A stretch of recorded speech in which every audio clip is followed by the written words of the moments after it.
Okay, from our studios in Los Angeles and Tampa, this is Green Tagged Theme Park in 30. I'm Philip, and I'm joined, as always, by my co-host Scott Swenson of Scott Swenson Creative Development. On Green Tag, we break down the week's top news in theme parks and explain why it matters to professionals. And this week, we're going to be talking about how Disney is the first to join with other companies in a suit against AI, the first massive AI suit. It's very exciting. Yes.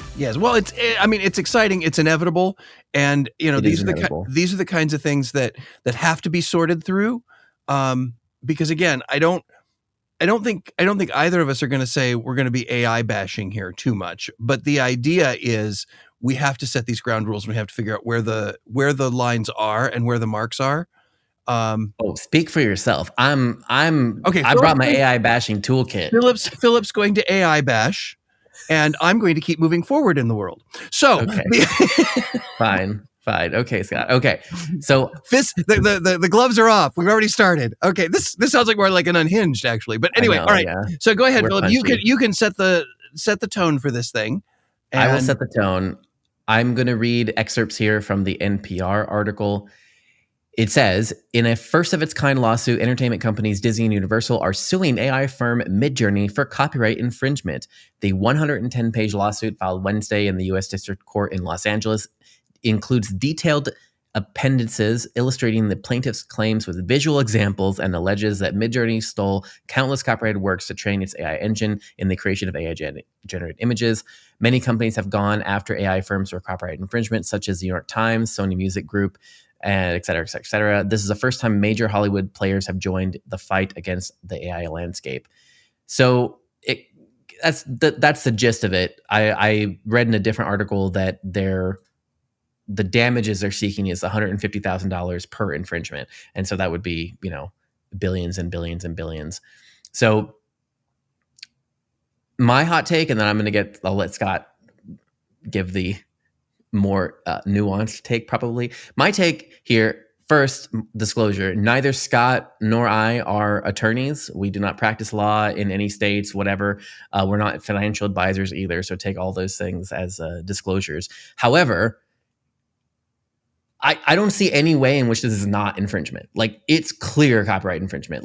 You look at the examples and you can look at how you can create an exact copy in Midjourney of Mickey. And I have been saying this since the AI started with this. It is clear copyright infringement. It's clearly taking content.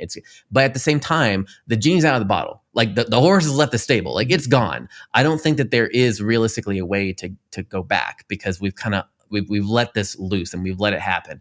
And I think that the move by these companies is going to be to continue to appeal and to drag it out in court in hopes that they can just delay these, because I mean depending on what the amount actually ends up being, some of these companies are large enough that they could pay the fines and still be fine. Even if it was 10 billion, Anthropic and OpenAI would be able to handle that. So, but I think these types of suits are absolutely essential because we need ground rules for how AI is going to operate. And they have ground rules in other countries. It's really just America where it's the Wild West here. So I understand the technological argument from folks where if you put any sort of guardrails around it, it's going to inhibit the expansion of AI, which is going to put us behind other countries. But I would push back against that in that, again, we generally try to put guardrails around things that are relatively unsafe or lead to theft, whatever. But in a way, though, I do kind of think it's kind of gone beyond. I think now it's really just us trying to come up with rules as to how you're going to monetize it, right? If you are using Mickey's image to create something on your own, then I think we're going to have to come at it from the I guess the back end or from a different angle where basically you're going to have to look at it at the end use case. If you have a theme park that is using Midjourney, to create something they are monetizing, I think that's when you're going to have to come out. I don't think you're going to be able to stop anything. You're just going to have to come at it from going at it where people are making money down long stream. So people are selling merchandise that is, whatever. I think that's where we're going to have to come at it. I think there's no way to stop it now. Anyway, okay, Scott. Well, so first of all, again, I want to stress something that Philip just said. Neither of us are lawyers. But in the little bit that I've read about this suit, it says that they are going after them for utilizing copywritten imagery to train the AI. Correct? Yes. To train the AI. So they're not going after the fact that they are duplicating copywritten imagery. What they are going after is the fact that they are using copywritten imagery to train the AI. Is that the way you understand it? Because you've delved into this much more than I have. Yeah, the way I understand it is that that's what they're saying. They're using it to train it. And their proof, the way they're proving this is by saying that you can go into Midjourney and ask it for prompts and it will create exact replicas, basically. So that's the way they're proving it, is they're proving it by saying you're doing this. And I guess my point is they're definitely going to win, but it's not going to do anything. Or maybe they're not, but you know what I mean? It's like, what's the point? They've already trained it. But I guess my point is, are we talking about using copywritten images as inspiration? Or are we talking about replicating copywritten images? Because replicating copywritten images, yes, is copyright infringement. However, there's an entire market out there of things called fan art. People when they go into educational services, when they go into universities, they are utilizing copywritten images all the time. I know 15 people who I can get on speed dial that can give you they can sit down and draw freehand from memory a perfect image of Mickey Mouse simply because they've been inspired by Mickey Mouse. So I guess that's where I think this is a slippery slope.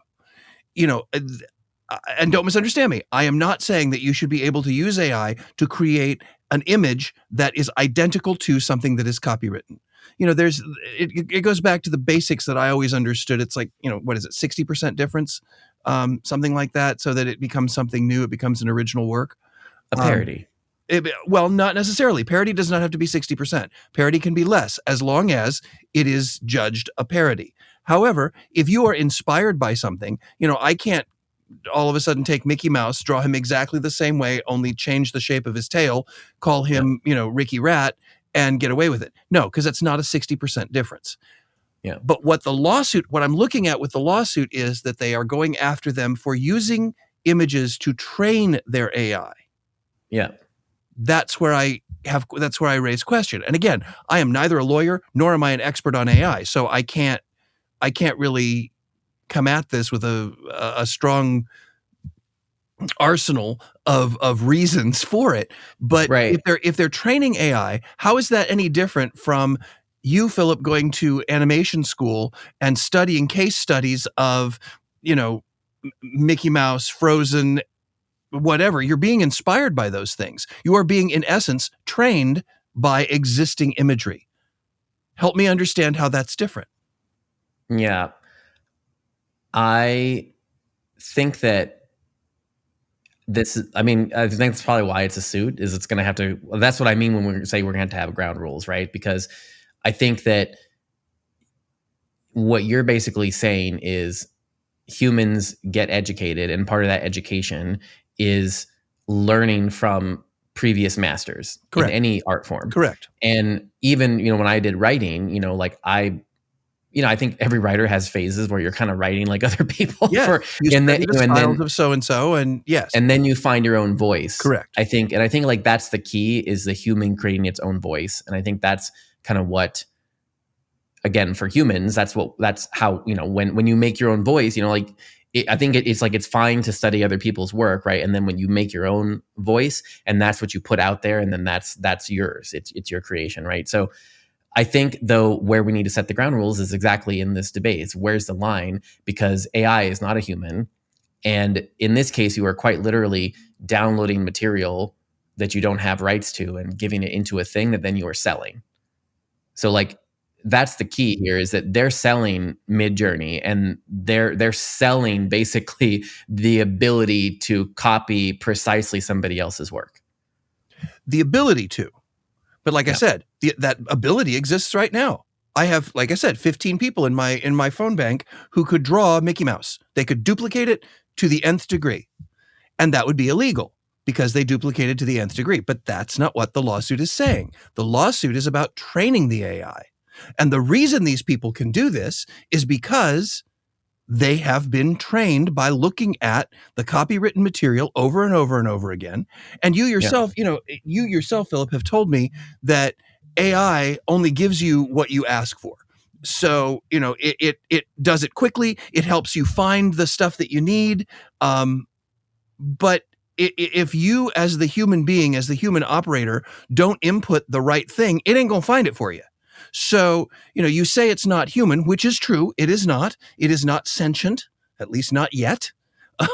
We'll see. I've seen, the horror films, or the sci-fi films. But, when with a lawsuit where it says, and again, well, let me finish my point first. When the lawsuit says you are using copywritten information and copywritten imagery and copywritten data, basically, to train your AI, that's no different than going to university and doing case studies. Yeah. The only difference is it does it quicker and it can retain it longer. And that's why we have to find what these guardrails are. You mentioned that there were guardrails in other countries. What are those guardrails? Do you know? I don't know. So I think this is exactly. It's a little bit like both of us are not attorneys, but we're trying to argue this thing. So I think we've already laid out each of our. What we're doing is we're arguing it based on our understanding, on our current understanding of what the question is, what the lawsuit is, and what the actual power of AI is. Yeah. And I think to bring it back to, before I answer your question directly, I just wanted to set the context. Like, I think the reason we're talking about this on the show is because these are the types of, like, I think, stickiness that you were going to get into. All of us are, especially theme park operators, script writers, all this kind of stuff, because we're all have access to these tools, right? Mm-hmm. And we talked about previously how Disney already got into some hot water for putting that AI artwork. I mean, it's out in public view, right? Not just using it for mock-ups, putting it out into a finished attraction. And so I think that's why we're talking about this, is that it does get sticky, because you really can just go into Midjourney and say Mickey Mouse smoking a cigarette, whatever, and it gives you the exact copy of Mickey smoking. I mean, does it, to Scott's point, it's up to the human to put in, but to their point, they're like, well, it's allowing people to spit out exact copyright infringement things. And you're like, well, but then I think my point is there's no way to I think my point is it's done with. It's already, this is probably going to settle, or it's going to be dragged through courts or whatever, because there's no way to undo it, right? So like, my point would be just relying on the downstream thing, like, make sure that humans are not making and monetizing copyrighted material. That's going to be my thing, because that we can control. You can go to a store and you can take down, whatever, if it's an exact copyright infringement. That's how but to your point about the privacy. So this has been a big sticking point in the tech community, because, there's data privacy protection laws in other countries that we don't have. And I think Europe is probably the strongest. The UK and the EU have data privacy protections, and a lot of that data privacy protections does relate to AI, and especially like using material from children, right? Like children, their data and their images and all that. That a lot of that is protected, so it's not allowed to be used and input into this. And I think a lot of the tech companies are like, well, that is inhibiting our ability because it's whatever. But their laws there, they also have stronger protections on what data is allowed to be used. And basically their argument is like, we age gate tobacco, we age gate alcohol, we age gate all this. So we're not going to allow like children's data to be used for anything, for any of this stuff. And we're going to prohibit what's going to be allowed to be sold to them and their access to certain social media materials, because we've deemed it to be dangerous. But we're talking about danger versus copyright, first off. Yeah.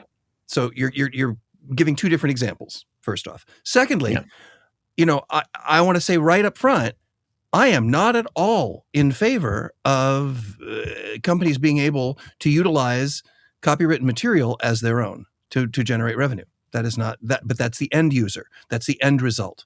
Yep. And your example of Mickey smoking a cigarette, yes, you can get an AI to do that, or I could call up the 15 people on my speed dial and say, hey, could you draw me a picture of Mickey Mouse smoking a cigarette? Both of them are wrong. It's not the training. But I will tell you, from my perspective, and I'm guessing here, again, not a lawyer, I'm guessing that the reason they're going after training versus end is because if they can stop it further upstream, if they can put the the kibosh on it further upstream. They don't have to go after every single individual element that has been utilized illegally, even by our current laws. If I put something out there that is copywritten, whether it was AI generated or not, then it's still illegal. But it's much easier to go after, and more economical, to go after you can't use it to train. But just a quick point to add context. You are completely right. And just to add context on that, there are some models that stop it at that point, actually. So there are some models that when the user says, give me Mickey smoking a cigarette, it will actually reply to you and be like, I can't do that because, this is a copyrighted material and I can't do that. And so I can give you a parody, or I can give you something that is similar, but the model will actually push back. And actually I experienced this when I was trying to make thumbnails for our show, for Green Tag, where when I'm like, give me, this is the show, it's about this thing with Comcast, and give me the Comcast, Earth with whatever, and it'll reply back, we can't do that because that's a copyrighted image, but we can do a generic ball of the Earth, and then and do these things. So I think there is precedent for it stopping the user from being able to generate a copyrighted thing. So just adding that context. And I think that's important. And I think that, if there are certain AI generation programs that do that, kudos to them. I think that's great. But I just think it is part of the reason that this is so slippery and such a quagmire is because the only difference between being able to generate a Mickey smoking a cigarette is speed. Yeah. There are artists who have studied copywritten material their entire careers. And because of that, they can sit down and create it, and create something that is copyright infringement. With AI, they can do exactly the same thing, only in a fraction of a second. Yeah, and anyone. It opens up the accessibility to a much wider audience. Correct. You don't have to hire the artist to do it. Which makes it really, really difficult for them to track down every single solitary infringement of said copyright. Yeah. So,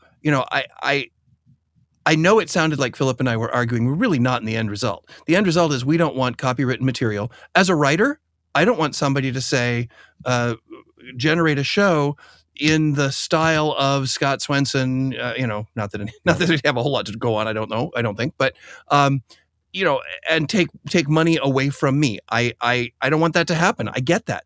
But I think it is a very tricky topic because this is something, it kind of goes back to a session that I attended somewhere. Where was I? Oh, Riyadh, where they said, AI is here. Yeah. AI is not going to replace artists. It's going to replace artists that are too afraid to use it.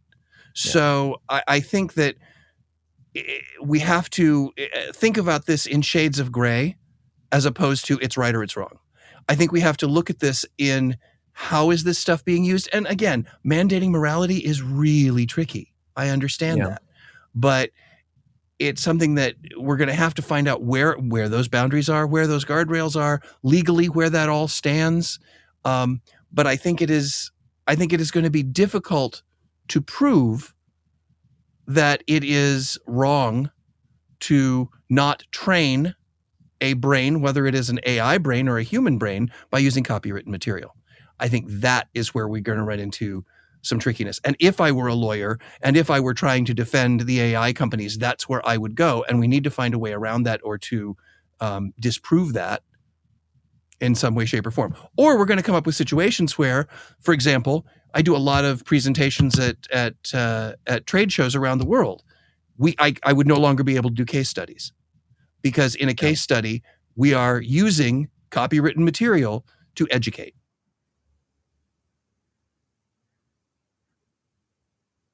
Well, we have a few other stories still we got to get to, or at least talk about in some fashion. They're all Disney related. We've tried to put this all together. So there was a news announcement that came out from Disney this week.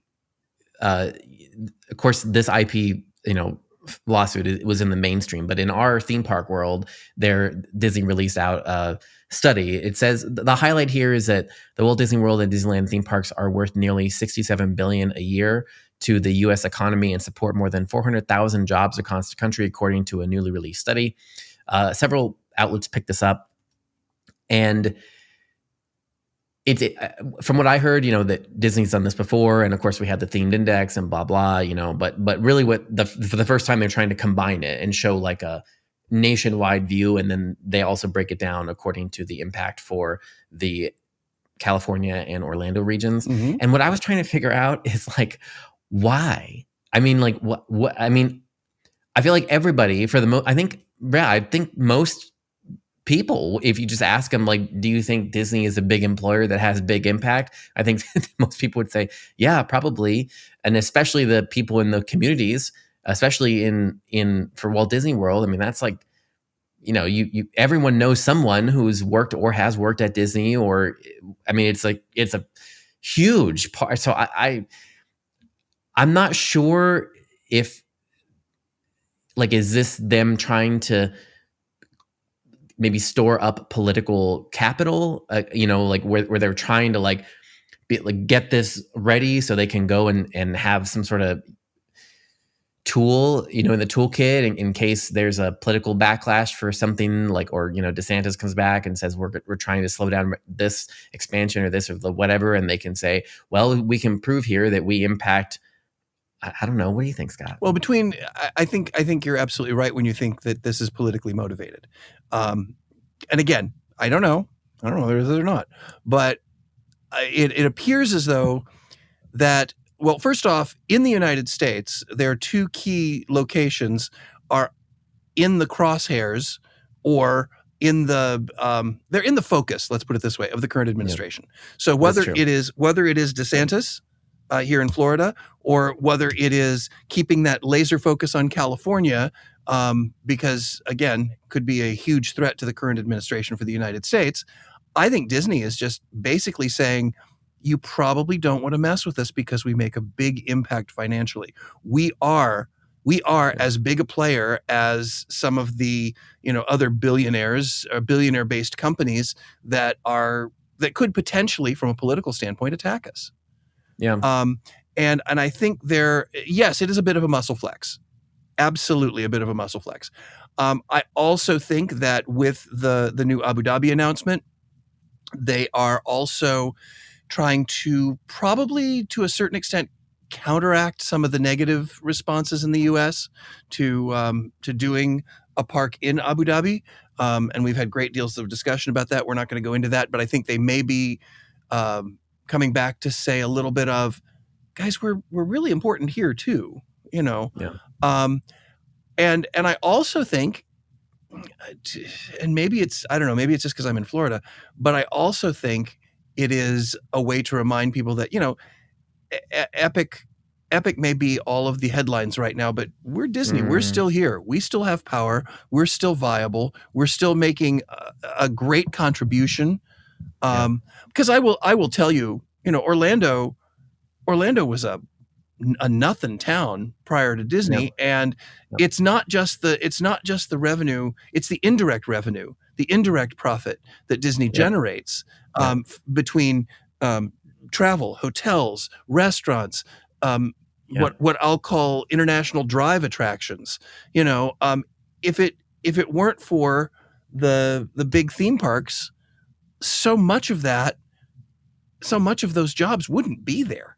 Yeah, they did actually break it down to your point. So $40.3 billion for Florida is what they're claiming. And then they said Disney's operations in Florida created or supported 263,000 jobs. Like 260, that's, I mean, it's a lot of jobs in Florida. It's a lot of jobs in Florida. And I will even go so far as to say they're not all in Orlando. Tampa has a call center. Tampa has a Disney call center. So, and we're, anywhere from an hour and a half to 4 hours from Orlando, depending on what I-4 is doing. So yeah, I think it's partially a muscle flex. I think it's partially a reminder that, we do contribute a great deal to the U.S. economy. I think you're right, Philip. I think it is a potential political hedge. Yeah. And I won't even call it a warning shot. I think it's if we're going to talk about let's say this becomes a political war, it's doing military exercises in a visible location. They're like really, building a moat kind of a thing. Yeah, it's kind of like saying, "Hey guys, we still have and we still contribute to a great deal of the US economy. Don't come for us." Because they're also, I wouldn't be surprised if this was followed up with another report later that goes global and says, here's where we are the rest of the world. So that if the United States, for some reason, wants to turn on Disney, then they can say, great, let's have the largest new condo community here in Orlando, and we'll pull out and we'll go to Europe. Yeah. It's a flex. I mean, it appears to me as it's a muscle flex. The quote by Josh D'Amaro is pretty, I would say, it makes sense if you think about it as a flex, because his quote is very stern. I mean, he says in the release, it says, Disney defines the themed entertainment business in America, and our presence is felt across the country. Our destinations create economies far beyond the gates of our parks, and when we invest in the groundbreaking experiences that only Disney can deliver, growth follows. That is like straightforward. Yeah. And also it's, Disney's usually pretty good about being a little bit more middle of the road, acknowledging Universal, blah, blah, blah. Our they as partners, they always use this kind of like but this is kind of like, only Disney can deliver this, and we define it. And I'm like, I mean, it's. So what I'm wondering is if there hasn't been either some leakage that there is going to be some direct attack on Disney, or whether there already has been, but it just hasn't been made public yet. So Disney decided to get ahead of it. I don't know. I believe that. Yeah. Well, speaking of things that we're not, that are happening in the shadows. So there was a story too that came out around this time from Hollywood Reporter that basically is talking about how Hollywood's modern Game of Thrones is that all across the entertainment industry, there are pitched power struggles quietly being waged for the top gigs at CAA, Sony, Lucasfilm, and of course Disney. And of course, because Iger needs to find his replacement. And remember how it worked last time. A lot of people said that he chose, but then he sabotaged, and it's this whole power struggle. And I guess there was a retreat recently with the Disney executives, and there were some leaked comments from that retreat where basically he is like, you have to be vicious in order to be able to be in this role. It effectively is what I gather from the leaked excerpts.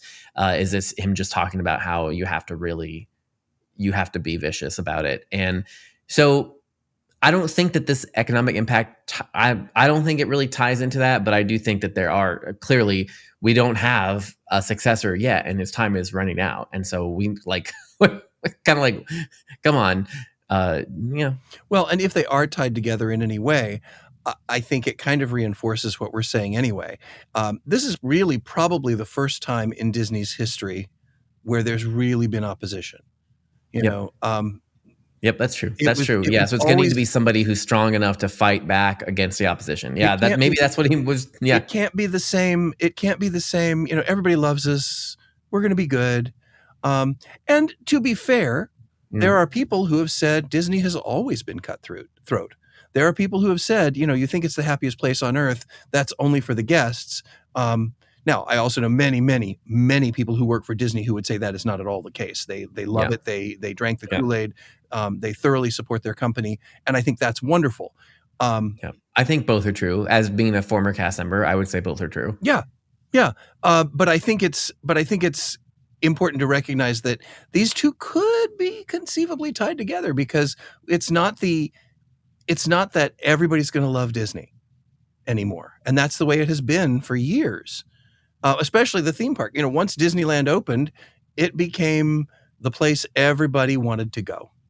And we were reminded, when it first opened, we were reminded that every Saturday night when World of Color came on television, those of you who are too young to remember that, you won't even know it, but we were reminded over and over again. We were reminded every time we went to a Disney film. We were reminded every time we picked up a Disney coloring book that Disneyland was the place to go. And then Walt Disney World opened, which was like, oh, it's not just a land, now it's a world.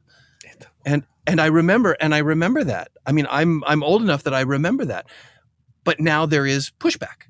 So yeah, you got to have a successor who is strong enough, smart enough, and perhaps, I don't want to use the term vicious, but willing to scrap when necessary. Yeah. And maybe that's what they're saying. I don't know. 100%. I agree. Yeah. I wasn't there. Well, this has been our Disney, hey, what are they doing right? And what are they doing that we don't understand? And this entire show is generated by AI. No, that's not true. That's not true. This is. Can you imagine? Oh my God. This is actually really us, and we're really out of time. We're really out of time. Once again, guys, thank you so very much for watching. If you watching or listening, if you would like to join our Unhinged team, please do so. We get even spicier than we do here on the show, and so you can just search us and you'll find us. And so since we're out of time, on behalf of Philip and myself, this is Green Tagged Theme Park in 30, and we'll see you next week.